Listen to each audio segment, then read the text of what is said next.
आज से कुछ ही दिन के अंदर, आज 9 तारीख हो गई है, करीब 21-22 दिन के अंदर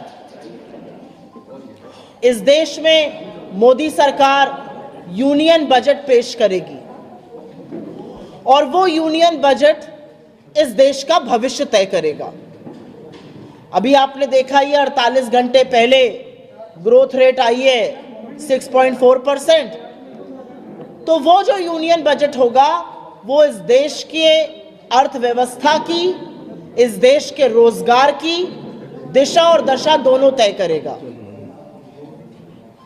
वो तय करेगा कि क्या इस देश में निवेश और उपभोग होगा, वो तय करेगा कि क्या महंगाई की मार से जो लोग जूझ रहे हैं उनको कुछ राहत मिलेगी, और सबसे बड़ी चीज वो तय करेगा कि आपके जैसे और हम जैसे तमामों करोड़ों लोग जो टैक्स की मार और टैक्स के बोझ के नीचे उसके तले दबते जा रहे हैं, क्या उनको कोई राहत मिलेगी।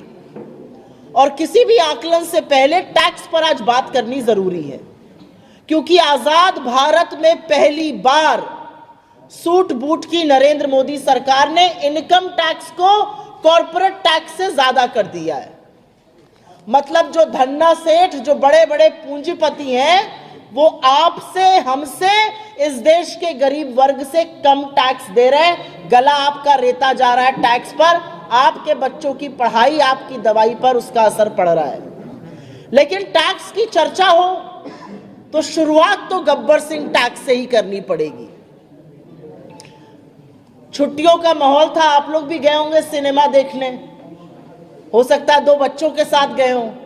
लड़के ने कहा हो मैं नमक वाला पॉपकॉर्न खाऊंगा, बच्ची ने कहा हो कि मैं तो सॉल्ट कैरेमल खाऊंगी।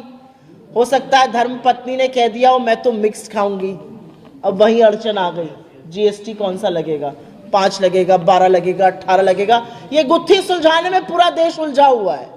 और इसीलिए गब्बर सिंह टैक्स की बात करनी है, क्योंकि जीएसटी एक इनडायरेक्ट टैक्स है। आपकी पॉकेट में 5,000 रुपए है, आपकी पॉकेट में 500 रुपए है, आपकी पॉकेट में 50 लाख रुपए है, सरकार को कोई फर्क नहीं पड़ता। अगर आप आज की तारीख में कोई सामान खरीदते हैं तो गरीब हो या अमीर, उसको एक बराबर जीएसटी का टैक्स देना है। और इसीलिए इनडायरेक्ट टैक्स को डीमेरिट टैक्स कहा गया है। ये उपभोग पर टैक्स होता है, ये कंजम्पशन टैक्स होता है।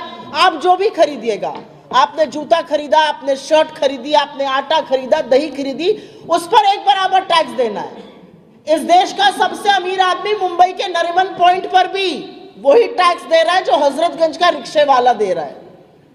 एक माचिस की डब्बी पर, एक बाल्टी के मग पर, एक कॉटन की शर्ट पर, एक हवाई चप्पल पर। यह असलियत है जीएसटी की। और जीएसटी को जिस तरह से बढ़ाया जा रहा है, रोजमर्रा की आवश्यक वस्तुओं पर जिस तरह से जीएसटी का प्रहार किया जा रहा है, उससे पूरी तरह से रायता फैलाकर रखा है सरकार ने पूरे देश में। आटे पर दही जीएसटी है, दही पर जीएसटी है, दवाई पर जीएसटी है, पढ़ाई पर जीएसटी है, अब पॉपकॉर्न पर जीएसटी है, पुरानी कार बेचने पर जीएसटी है। ऐसी कौन सी चीज है जिस पर सरकार जीएसटी जमकर नहीं वसूल रही है?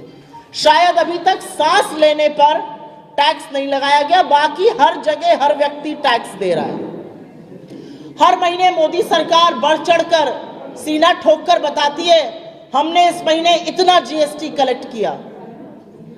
यह उपलब्धि नहीं है आपकी, यह आपकी विफलता है। क्योंकि इतना जीएसटी कलेक्ट करने का मतलब है आपने गरीब आदमी को और रेता, उसका गला और दबाया, उसका गला और घोटा और उससे पैसा और टैक्स और वसूला। क्योंकि 64% जीएसटी का कलेक्शन इस देश की निचली 50% आबादी से आ रहा है।